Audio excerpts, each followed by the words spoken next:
What's up mga please mga atis? Welcome back sa akin channel. This is Kuya Alan at ngayon araw papanoorin natin yung full trailer ng bagong movie ni Ding Dong Dantes under movie company na Star Cinema ng ABS-CBN. So kasama niya dito si Charles Santos Cosio na may title na Only We Know.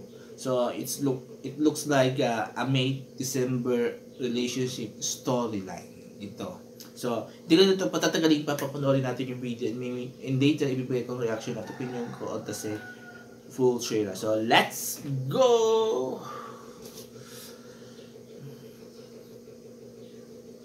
You think we only get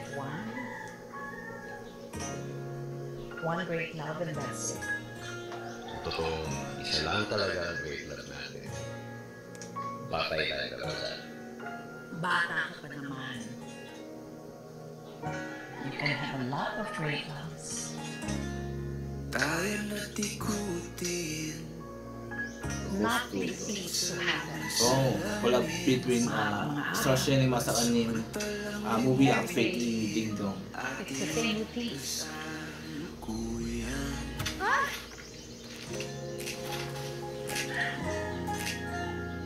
Ay, Becky na pala. Ryan po.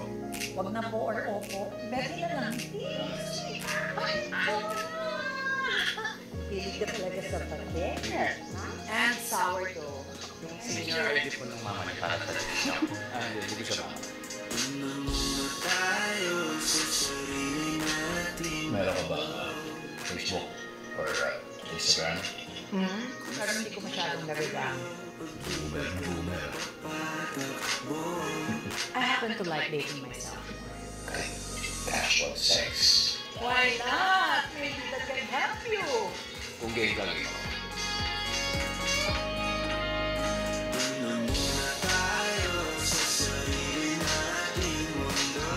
Boyfriend ni Ryan, it's not what you think.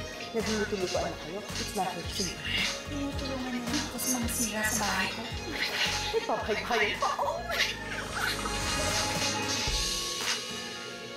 Akala ko magkahanap ka lang ng kausap. Kasama kasi hindi makapagka. So, Ryan, you're a repairman or what? Ano pa? Ano pa ginagawa mo pa? Sigurado ka ba dito? I feel like this is it. Parang dapat isipin yung iba.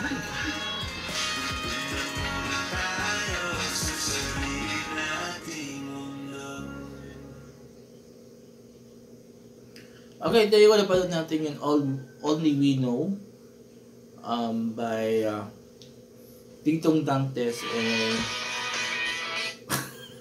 Only We Know by Ding Dong Dantes and Charles Santos, produced by Star Cinema sa yung movie outfit ni Ding Dong na Agostos 2. So, ayun.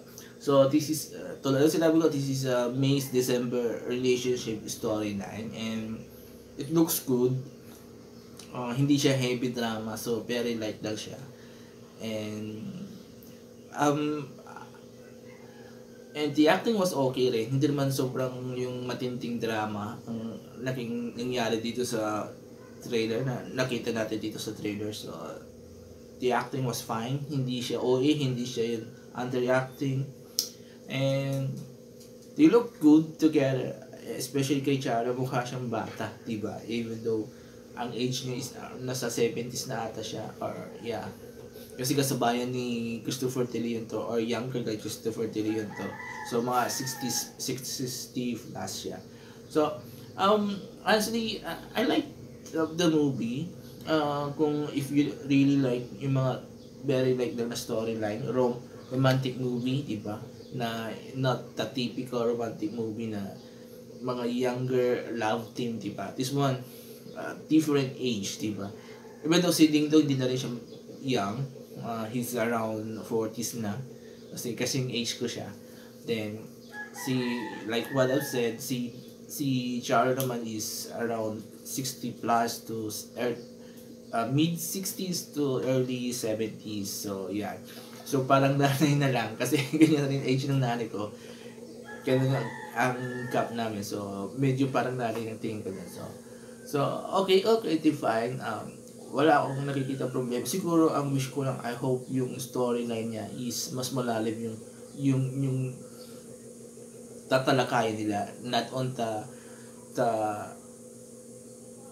yung mababaw na level, di ba? Na nagkaroon ng relationship yung dalawang tao na magkabilang age, di ba? So I wish they will dig into deeper story na bakit isang younger guy will enter into this kind of relationship at isang older woman will accept this kind of relationship, di ba? So yun ang gusto kong makita dito sa kwento na to, na mas malalim na tatalakayan yung may December relationship, not on a level na nagpapakitan na sila. So hope, yun ang hope ko na sana mas malalim, mas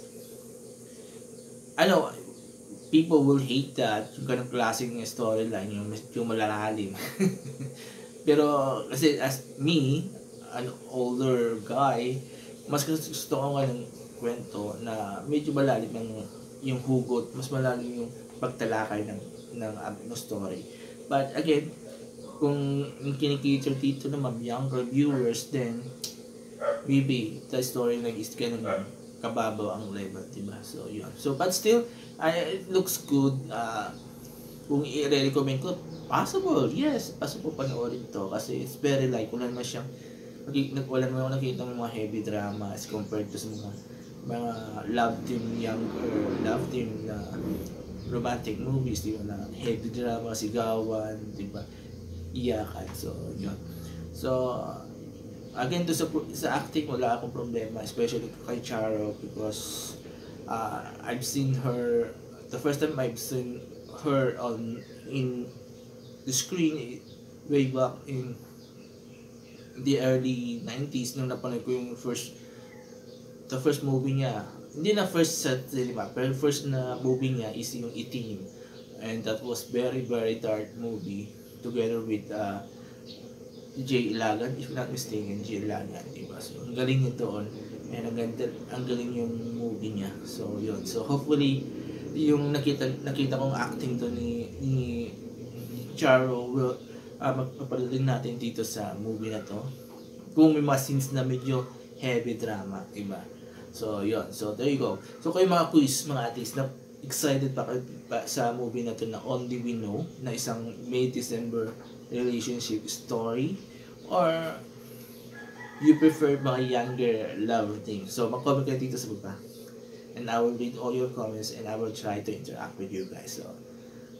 So there you go. So maraming salamat. Have a nice day and bye bye.